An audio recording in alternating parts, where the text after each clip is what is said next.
नमस्कार, आदाब। मैं सदर सैफी और आप देख रहे हैं खबर 5 न्यूज।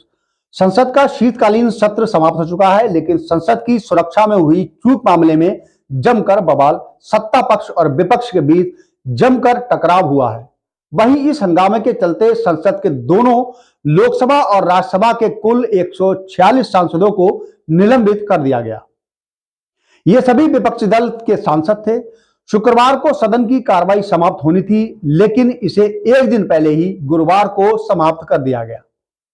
वहीं कांग्रेस अध्यक्ष और नेता प्रतिपक्ष मल्लिकार्जुन खड़गे ने राज्यसभा के सभापति जगदीप धनखड़ को पत्र लिखा। इस पत्र में उन्होंने कई बातें लिखी हैं। संसद के दोनों सदनों के विपक्ष में 146 सांसदों के निलंबन के बाद विपक्ष ने केंद्र सरकार पर जमकर हमला बोला। वहीं अब सत्र समाप्त होने के बाद कांग्रेस अध्यक्ष ने दुख जाहिर करते हुए राज्यसभा सभापति को पत्र भी लिखा है।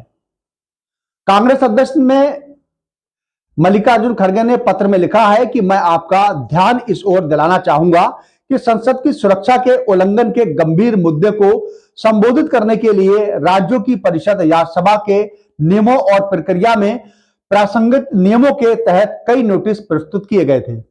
विपक्षी दल इस मामले पर एक सार्थक चर्चा में शामिल होने के लिए तैयार थे। मैं खुली चर्चा और संवाद के लिए अपनी प्रतिबद्धता दोहराना चाहूंगा। मैं इन चिंताओं को रचनात्मक रूप से संबोधित करने के लिए निकट भविष्य में परंपरागत रूप से सुविधाजनक तारीख और समय पर आपके साथ बैठक में शामिल होने के लिए तैयार हूं।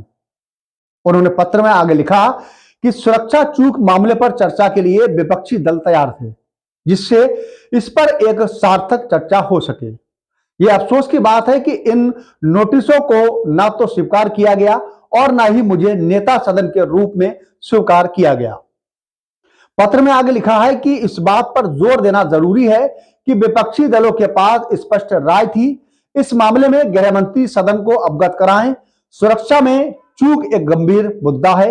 यह एक राष्ट्रीय सुरक्षा का मुद्दा है। हालांकि इस मांग को स्पष्ट रूप से नजरअंदाज कर दिया गया और बड़ी संख्या में विपक्षी सांसदों को निलंबित कर दिया गया। उन्होंने आगे कहा है कि इतने बड़े पैमाने पर सांसदों का निलंबन हमारे संसदीय लोकतंत्र के मूल के सिद्धांतों के लिए हानिकारक है। उन्होंने आगे कहा है कि मैं इन दुखद घटनाओं के बाद मैं अपनी प्रतिबद्धता दोहराना चाहूंगा और इस मामले पर खुली चर्चा करना चाहूंगा। बताते चले कि 140 सांसदों को जो है सदन से निलंबित कर दिया गया है, जिसको लेकर विपक्ष लगातार सरकार को घेरने का काम कर रहा है और जो निलंबित सांसद जो है वो लगातार हंगामे करते नजर आ रहे हैं। वही विपक्ष जो है लगातार सरकार पर तंज कसता नजर आ रहा है।